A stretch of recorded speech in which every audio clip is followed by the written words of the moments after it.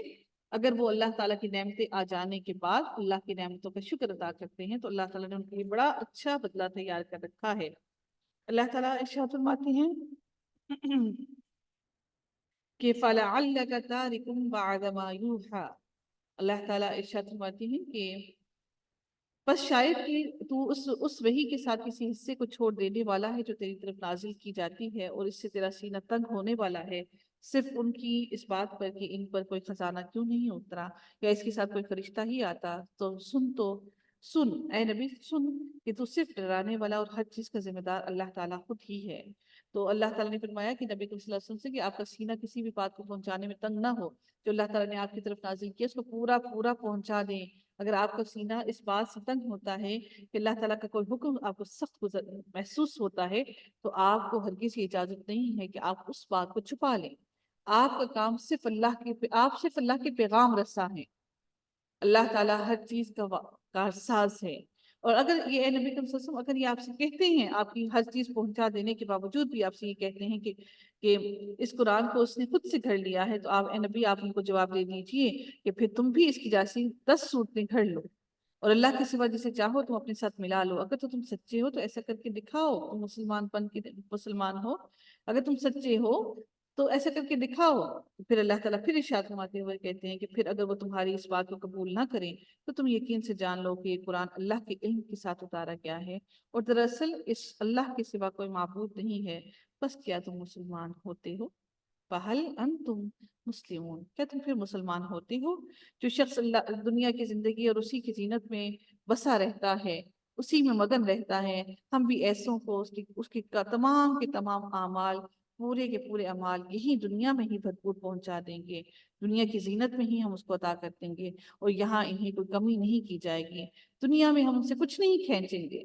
ہاں یہی وہ لوگ جن کے لیے آخرت میں سوائے آگ کے اور کچھ نہیں ہے، جو دنیا میں پڑے رہے اور جو کچھ انہوں نے کیا تھا وہاں سب کچھ باطل ہو جائے گا، ان کے سارے اعمال ضائع ہو جائیں گے، سب ختم ہو جائے گا۔ اللہ تعالیٰ پھر ارشاد فرماتے ہوئے کہتے ہیں کہ کیا وہ شخص جو اپنے رب کے پاس کی دلیل پر ہے، جو اللہ تعالیٰ کی دلیل پر پوری طرح سے پختہ ہے اور اس کے ساتھ اللہ کی دلائل کے ساتھ پوری طرح سے جڑا ہوا ہے، اور اللہ کی ہر بات کی گواہی بھی دیتا ہے، اور اس سے پہلے کتاب جو موسیٰ علیہ السلام کے پیشوا اور رحمت یہی لوگ وہ اس کی پیروی کرتا ہے، تو اللہ تعالیٰ ان لوگوں کے لیے ارشاد فرماتے ہیں کہ یہی وہ لوگ ہیں جو اس پر ایمان رکھتے ہیں، اللہ تعالیٰ کی باتوں پر ایمان رکھتے ہیں، ایمان لاتے ہیں۔ اولئک یؤمنون بہ، تو وہی لوگ ہیں جو اللہ تعالیٰ کی باتوں پر ایمان لاتے ہیں۔ اللہ تعالیٰ پھر ارشاد فرماتے ہیں وَمَن یکفر بہ من الاحزاب، اور وہ لوگ ان لوگوں کا ذکر کیا جا رہا ہے کہ وہ لوگ جو اس کے منکر ہیں اور فرقے فرقے میں بٹ گئے ہیں، اس کے آخری وعدے کی جگہ جہنم ہے، یعنی کہ اللہ تعالیٰ نے ان کے لیے وعدہ کیا تیار کر رکھا ہے؟ جہنم کا۔ فَالنَّارُ مَوْعِدُهُ، تو ان کے لیے اللہ تعالیٰ نے جو وعدہ کیا ہے وہ جہنم کا کیا ہے، بس اس میں کوئی کسی قسم کا بھی کوئی شبہ باقی نہیں ہے کہ ان کو جہنم نہیں ملے گی، یقیناً یہ تیرے رب کی طرف سے ایک حق اور سچ کی بات ہے، لیکن یہ اکثر لوگ ایسے ہیں جو اس پر ایمان نہیں لاتے کہ ہمیں جہنم نہیں ملے گی۔ اس سے بڑا ظالم کون ہو سکتا ہے جو اللہ پر جھوٹ باندھے؟ جو ہم کہتے ہیں کہ جی کہا یہ جاتا ہے تو کون ہے کہنے والا؟ بات کرنے کا، دین کے بارے میں بات کرنے کا آپ میں سے اور مجھ میں سے کسی کو حق حاصل نہیں ہے، دین میرے رب کائنات کا ہے، اور اس رب کو حاصل ہے یہ حق کہ وہ اپنے دین کے بارے میں بات کرے۔ آپ کی پرسنل لائف کے بارے میں کوئی بات کر کے دیکھے تو صحیح، آپ کے دل پر کیا گزرے گی؟ اور آپ کی پرسنل لائف کے بارے میں کوئی آپ سے منسوخ کر کے دیکھے تو صحیح، پھر آپ کے دل پر کیا گزرے گی؟ تو یہ اللہ کا دین ہے اور اللہ ہی حقدار ہے اپنے دین کے بارے میں بات کرنے کے لیے۔ ہم اور آپ میں سے کسی کو یہ حق حاصل نہیں کہ ہم اللہ کے دین کے بارے میں کچھ بھی بات کر سکیں۔ اللہ تعالیٰ پھر ارشاد فرماتے ہیں کہ جو اللہ کی طرف جھوٹ باندھ دیں، یہ لوگ اپنے پروردگار کے سامنے جب پیش کیے جائیں گے اور سارے گواہ کہیں گے کہ یہ وہ لوگ ہیں جنہوں نے اپنے رب پر جھوٹ باندھا، خبردار ہو جاؤ، اللہ تعالیٰ کی لعنت ہے ایسے ظالموں پر۔ اللہ تعالیٰ نے لعنت کر دی ہے ایسے ظالموں پر۔ آیت نمبر 19، الذین یصدون عن سبیل اللہ ویبغونہا عوجا۔ اللہ تعالیٰ ارشاد فرماتے ہیں یہ وہ لوگ ہیں جو اللہ تعالیٰ کے راستے سے بھی روکتے ہیں، اور اس کے اندر اللہ تعالیٰ کی آیتوں کے اندر ٹیڑھ پن ڈھونڈتے ہیں۔ وَهُمْ بِالْآخِرَةِ هُمْ كَافِرُونَ، اور یہ وہی لوگ ہیں جو آخرت کے انکاری ہیں۔ جو ٹیڑھ پن ڈھونڈتے ہیں نا، اللہ کی باتوں کے ساتھ ٹیڑھا پن ڈھونڈ رہے ہوتے ہیں کہ کہیں سے کچھ پکڑ میں آئی تو صحیح کوئی بات، یہ لوگ آخرت کی انکاری ہیں۔ اللہ رب العزت ارشاد فرماتے ہوئے کہتے ہیں اولئک لم یکونوا معجزین فی الارض وما کان لهم من دون اللہ۔ اللہ رب العزت پھر ارشاد کرتے ہوئے فرماتے ہیں کہ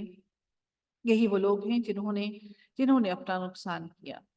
ان لوگوں نے اپنا نقصان کیا، انہوں نے اللہ کے سوا کسی کا نقصان اپنے سوا کسی کا نقصان نہیں کیا۔ نہ یہ لوگ دنیا میں اللہ کو ہرا سکے، نہ یہ لوگ دنیا میں اللہ کو ہرا سکے ہیں، اور نہ ان کا کوئی حمایتی اور مددگار ہوگا اللہ کے سوا۔ اور اللہ تعالیٰ نے ان کے لیے دگنے عذاب کا اعلان کیا ہے، ہلکا بھی نہیں، دگنے عذاب کا اعلان کیا ہے۔ یضاعف لهم العذاب، دگنا عذاب ہے، مکان یستطیعون السمع وما كانوا یبصرون۔ اور اللہ تعالیٰ پھر یہ بھی ارشاد فرماتے ہیں کہ نہ یہ سننے کی طاقت رکھتے ہیں اور نہ ہی دیکھنے کی۔ یہی ہیں جنہوں نے اپنا نقصان خود کیا ہے، اور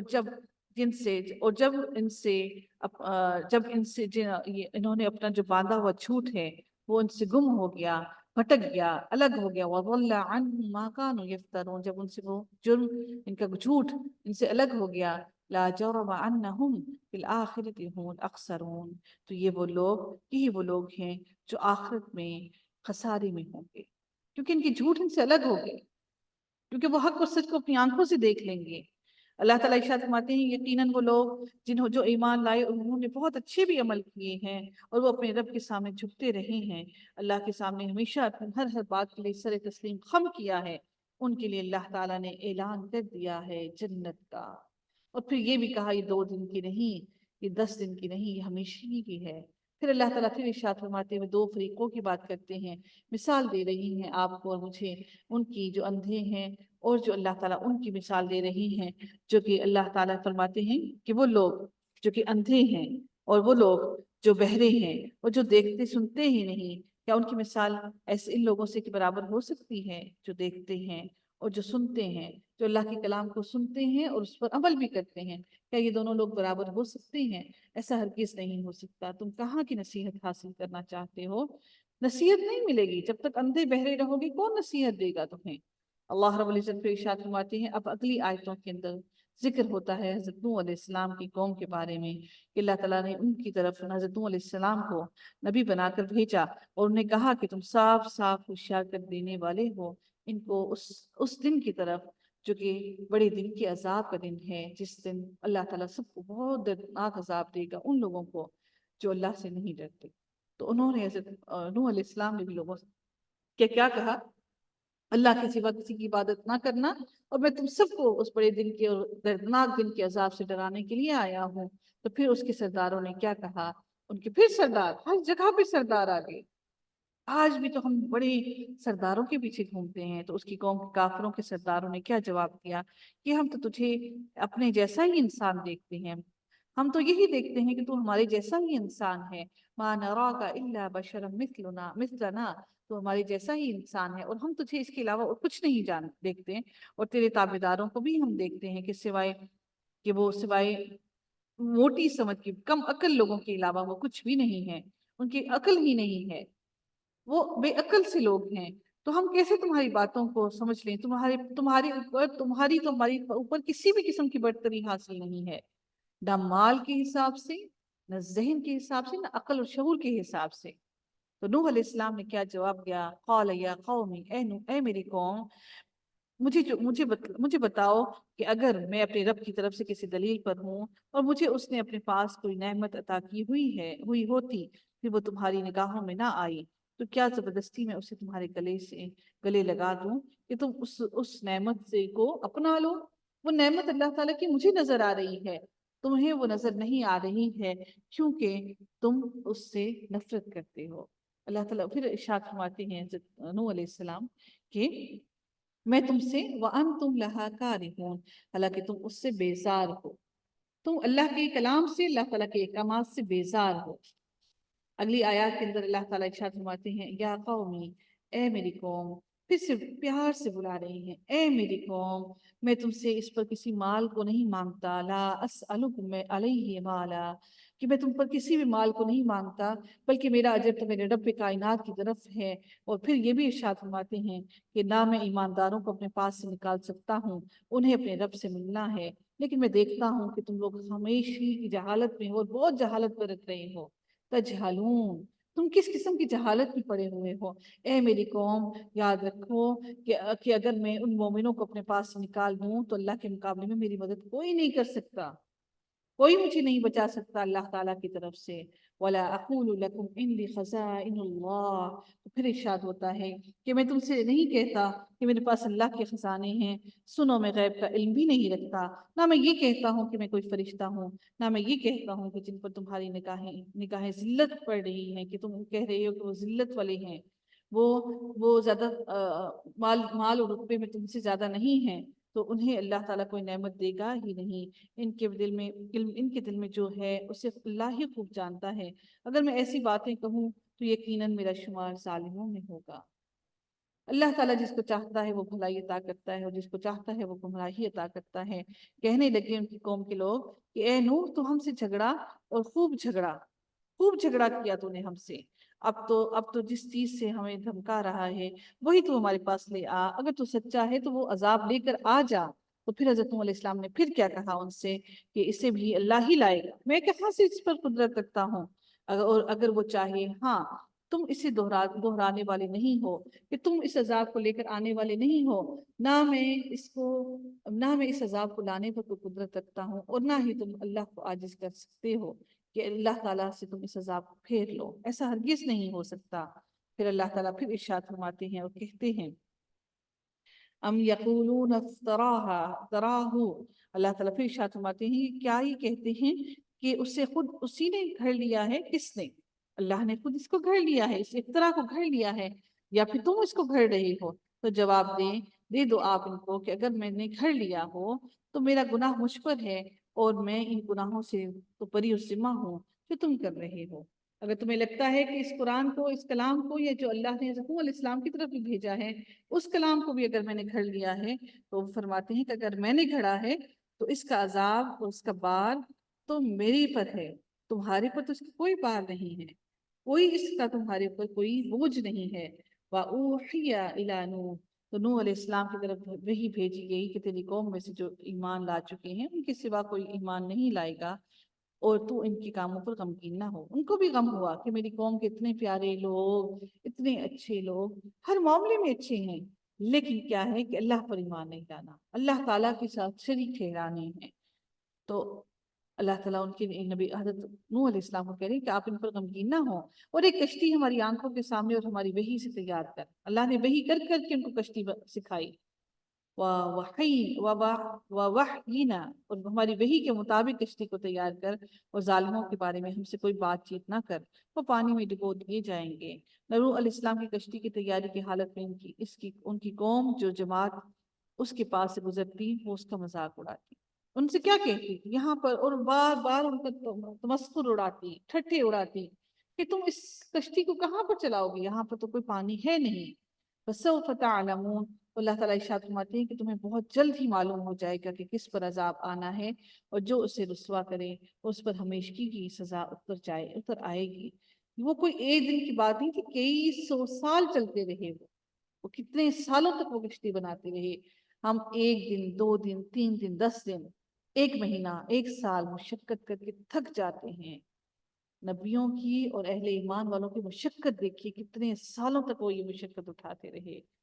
اللہ رب العزت پھر ارشاد فرماتے ہوئے کہتے ہیں کہ حتی اذا جاء امرنا، یہاں تک کہ جب ہمارا حکم آ پہنچا اور تنور سے ابلنے لگا پانی۔ انہوں نے کہا تھا نبی حضرت علیہ السلام کو کہ وفارت تنور، کہ آپ کا جہاں سے آپ روکیں جو چولہا ہے، سب سے پہلے عذاب آنے کی نشانی کیا ہوگی کہ آپ کے چولہے سے پانی ڈھونڈے گا۔ تو ایسا ہی ہوا، سب سے پہلے ان کے تنور سے پانی ابلا۔ قل نحمل فیہا من کل زوجین، تو پھر اللہ تعالیٰ نے ان کو فرمایا کہ اس اپنی کشتی پر ہر قسم کے جوڑے سوار کرنے کو کہا تھا، اور اپنے گھر کے لوگوں کو بھی سوائے ان کے جو پہلے سے آپ کی بات نہیں سن رہی اور آپ کے ساتھ چلنے والے نہیں ہیں، اور سب ایمان والوں کو بھی اس کے ساتھ ایمان لانے والے بہت ہی کم تھے جو حضرت نوح علیہ السلام کے ساتھ ایمان لے کر آتے۔ بہت ہی کم لوگ تھے جو حضرت نوح علیہ السلام کے ساتھ ایمان لائے، بہت کم لوگ۔ پھر اللہ رب العزت پھر ارشاد فرماتے ہوئے کہتے ہیں کہ وقال اركبوا فیہا بسم اللہ، اللہ تعالیٰ پھر ارشاد حضرت نوح علیہ السلام کو کہتے ہیں کہ نوح علیہ السلام نے کہا اس کشتی میں بیٹھ جاؤ اللہ ہی کے نام سے، اور اس کا چلنا اور ٹھہرنا ہے یقیناً میرا پالنے والا بڑی بخشش والا اور رحم کرنے والا ہے، کہ اللہ ہی اس کو چلائے گا اور اللہ ہی اس کو پانی میں چلائے گا اور پھر ٹھہرائے گا بھی، اس کو رکے گا بھی۔ تو اللہ تعالیٰ پھر ارشاد فرماتے ہیں کہ وہ کشتی انہیں لے کر موجوں میں پہاڑ کی طرف جا رہی تھی۔ نوح نے اپنے بیٹے کو جو ایک کنارے پر کھڑا تھا پکار کر کہا پیارے بیٹے ہمارے ساتھ سوار ہو جا اور کافروں میں شامل نہ رہنا۔ اس نے جواب دیا کہ میں تو کسی بڑے پہاڑ کی طرف پناہ لے لوں گا، اس پر چڑھ جاؤں گا تو میں پانی سے بچ جاؤں گا۔ نوح علیہ السلام نے کہا آج اللہ کے حکم سے بچانے والا کوئی نہیں ہے تمہیں، صرف وہی بچیں گے جن پر اللہ کا رحم ہوا۔ اسی وقت ان دونوں کے درمیان موج آ گئی اور وہ ڈوبنے والوں میں سے ہو گیا۔ یہ بھی اللہ کی کتنی سخت آزمائش، سوچئے کہ باپ پکار رہا ہے آ جاؤ کشتی میں، آ جاؤ بچ جاؤ گے، اور وہ ابھی یہ بات کر ہی رہے ہیں کہ اللہ تعالیٰ نے حق اور باطل کو الگ الگ کر دیا۔ اللہ تعالیٰ نے فوراً ہی موج کو ان کے درمیان میں حائل کر دیا اور بیٹا ڈوب گیا اور باپ کو اللہ نے فلاح دے دی۔ یہی معاملہ قیامت کے روز بھی فرما دیا گیا کہ اے زمین اپنے پانی کو نگل جا اور اے آسمان بس کر۔ ایسا ہوا اس کے بارے میں کہ اتنی بارش ہوئی، اتنی بارش ایسی نہیں ہوئی کہ بارش ہو رہی، بلکہ آسمان سے دریاؤں کی طرح پانی بہنا شروع ہو گیا، کھول دیے گئے آسمان کے دروازے پانی کے۔ اور پھر جب وقت وہ گزر گیا ساری زمین ان لوگوں کو سب کو ڈبو دیا گیا پانی کے اندر، تو پھر اللہ تعالیٰ نے حکم دیا کہ اے زمین اپنے پانی کو نگل جا اور اے آسمان بس کر، تھم جا، رک جا۔ اسی وقت پانی سکھا دیا گیا اور کام پورا ہو گیا، اور کشتی جوٹی نامی پہاڑ پر جا لگی، رک گئی علی الجودی۔ اور پھر اللہ تعالیٰ نے فرمایا اور فرما دیا گیا کہ ناانصافی کرنے والے لوگوں پر لعنت نازل ہو، ناانصافی کرنے والے لوگوں پر لعنت نازل ہو۔ نوح علیہ السلام نے پھر اپنے رب کو پکارا اور کہنے لگا کہ میرے رب میرا بیٹا تو میرے گھر والوں میں سے ہے، یقیناً تیرا وعدہ بالکل سچا ہے اور تو تمام حاکموں سے بہتر حاکم ہے۔ اللہ تعالیٰ نے فرمایا اے نوح یقیناً وہ تیرے گھرانے کے لوگوں میں نہیں ہے۔ گھرانے کے لوگ کون ہیں؟ اہل کون ہیں؟ جو اللہ کے حکم پر چلنے والے ہیں۔ اور پھر اللہ تعالیٰ نے یہ بھی فرمایا کہ وہ اس کے کام بالکل ہی ایسے تھے جو بالکل اچھے نہیں تھے۔ تجھے ہرگز اس چیز کا نہ مانگنا چاہیے جس کا تجھے علم نہ ہو۔ میں تجھے نصیحت کرتا ہوں کہ تو جاہلوں میں اپنا شمار کرانے سے باز آ جا۔ انی اعیذک، میں تجھے نصیحت کرتا ہوں ان تکون من الجاہلین، جاہلوں جیسی بات نہ کر۔ پھر اللہ تعالیٰ ارشاد کرتے ہیں کہنے لگا میرے پالنہار، اے مجھے پالنے والے، اے میرے رب، کہ میں تیری ہی پناہ چاہتا ہوں کہ تجھ سے وہ مانگوں جس کا علم ہی نہ ہو۔ اگر تو مجھے نہ بخشے گا اور تو مجھ پر رحم نہ کرے گا تو میں بڑی خرابی میں ہو جاؤں گا۔ اس لیے آپ یاد رکھیے اللہ سے جب مانگیے تو یہی مانگیے کہ اللہ ہمارے حق میں بہتر ہے تو وہ ہمیں عطا کر دے، اگر بہتر نہیں تو ہمیں اس سے بہتر عطا کر۔ اللہ نے فرما دیا ان کو کہ اے نوح ہماری طرف کی سلامتی اور برکتوں کے ساتھ اتر جا، اب کشتی سے اتر جاؤ نیچے، جو تجھ پر ہیں اور تیرے ساتھ کی سب بہت سی جماعتوں پر، اور بہت سی وہ امتیں ہوں گی جنہیں ہم فائدہ تو ضرور پہنچائیں گے لیکن پھر انہیں ہماری طرف سے دردناک عذاب بھی پہنچے گا اگر وہ ہماری باتوں کو نہیں مانے۔ حضرت نوح علیہ السلام تو حضرت نوح علیہ السلام کی بعد دوبارہ سے کائنات کے لوگوں کی تخلیق ہوئی، تو مطلب پھر سے بڑے لوگ پہلے نہیں تھے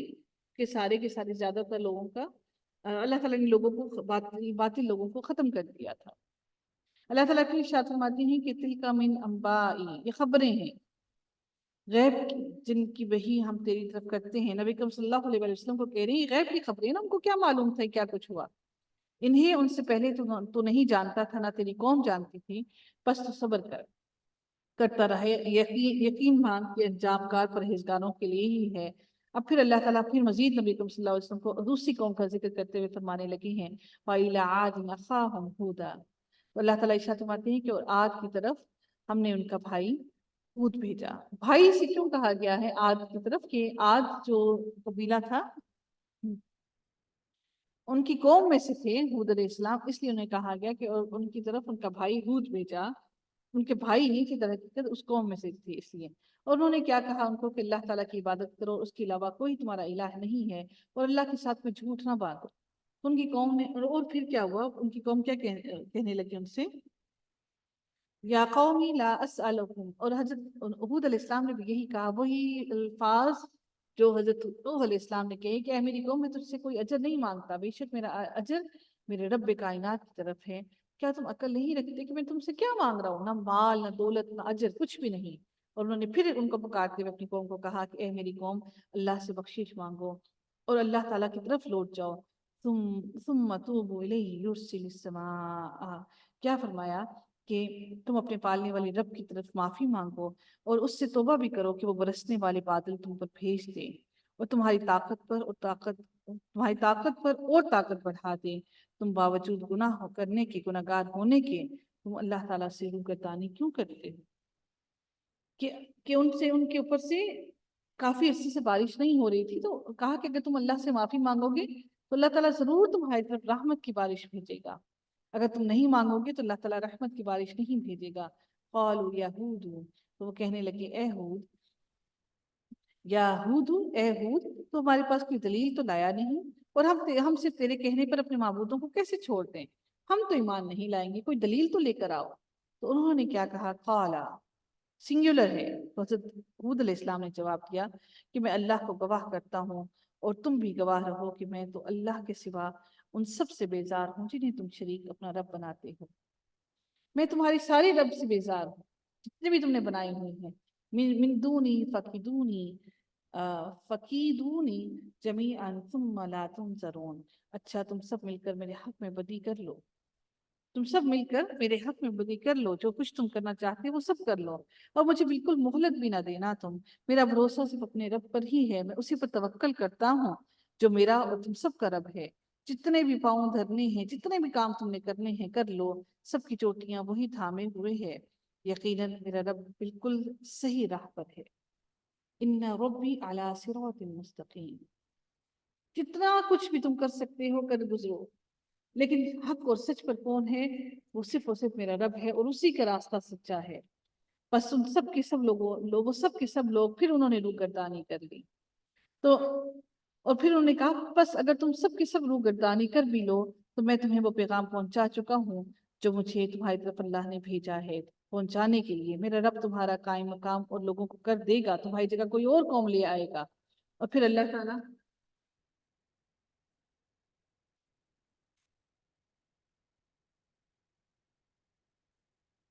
تعالیٰ تم سب کو تمہاری جگہ ایک اچھی اور قوم لے آئے گا، اور تم اس کا کچھ بھی نہیں بگاڑ سکو گے۔ یقیناً میرا پروردگار ہر چیز پر نگہبان ہے، وہ ہر چیز کو دیکھ رہا ہے۔ جب ہمارا حکم پہنچا ہم نے ہود اور اس کے ساتھ اس کے مسلمان بھائیوں کو اپنی خاص رحمت سے نجات عطا فرمائی، اور ہم نے ان سب کو عذاب سے بال بال بچا لیا۔ یہ تھے وہ عادین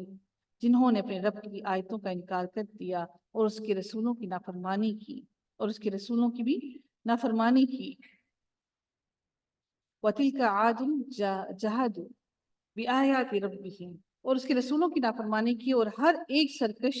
مخالف کے حکم کی تابعداری کی ان کی تابعداری کی اور اللہ کی اور اس کے رسولوں کی بہت نافرمانی کی، دنیا میں بھی اپنے پیچھے لعنت لگا دی، ان کے پیچھے لعنت لگا دی، اور قیامت کے دن بھی ان پر لعنت ہوگی۔ دیکھ لو قوم عاد